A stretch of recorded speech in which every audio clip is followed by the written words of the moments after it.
The growth of mobile commerce is making it easier than ever to shop from anywhere at any time. Joining us to discuss the trend in this week's Smith Business Close-Up is Bill Rand, Assistant Professor of Marketing at the University of Maryland's Robert H. Smith School of Business. Dr. Rand, thank you for being with us. And thank you for having me. So how has online shopping been changing over the past few years?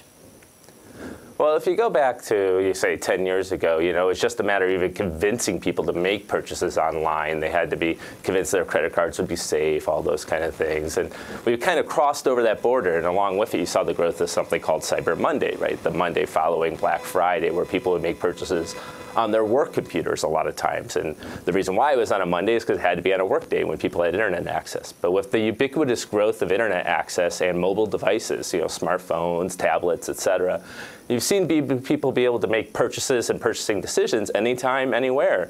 And that's really changed the way marketers need to address those individuals. And at the same time, we've seen the growth of social networks and social media, which have really resulted in new and different ways for people to make purchasing decisions as a result of the social influence of their friends and colleagues. On a personal level, as you do your holiday shopping, do you find yourself making use of these trends, following social media tips for what to do and using mobile devices?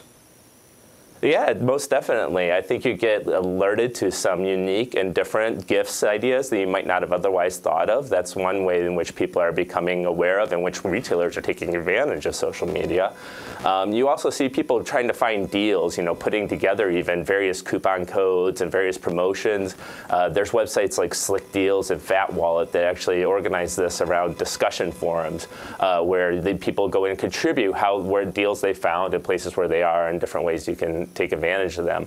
And of course, you also see the growth of things like Pinterest, which is a brand new social networking site based around picture formats.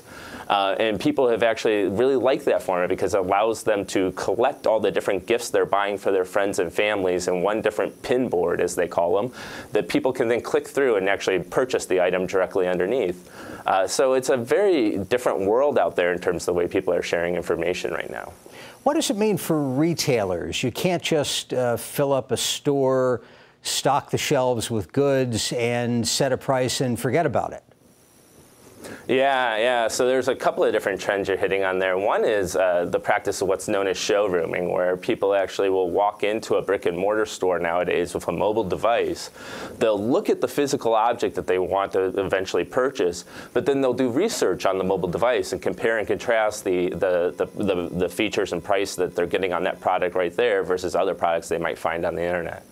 Online retailers like Amazon have made this very easy for consumers to do by giving them the ability to just scan barcodes and instantly pull up the product on their mobile device. And of course, brick and mortar retailers are very concerned about this trend.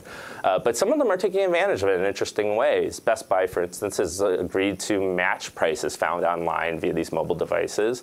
And Walmart is offering deals that are only available on mobile devices in a store. They can actually lock that out, so they can locate it based upon the fact that you're physically present in that store at that time.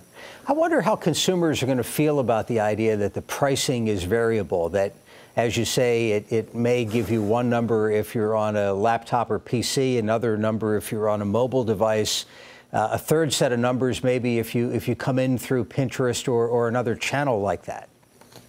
Yeah. It'll be interesting to see how that'll play out. I mean, I think in the end, these trends are going to be favorable for both the consumer and the retailer. The consumer, because of the fact that they have much more access to all these diverse sets of information. Now, it may cause some fear and uncertainty at first as they get used to the fact that, as you mentioned, they might find they could have gotten a better deal if they'd gone through another channel. But in the long run, I think it's going to wind up allowing them a better selection of products at lower potential prices than they would have otherwise gotten. But at the same time, for the retailer, we now have more information about these individuals because we can track exactly how they went through their path to purchase, where they clicked, what social media influenced them to make the decisions, what kinds of advertising they were aware of.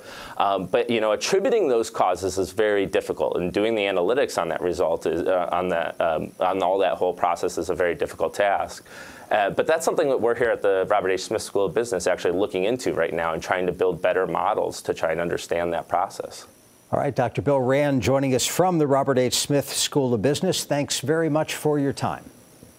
Thank you.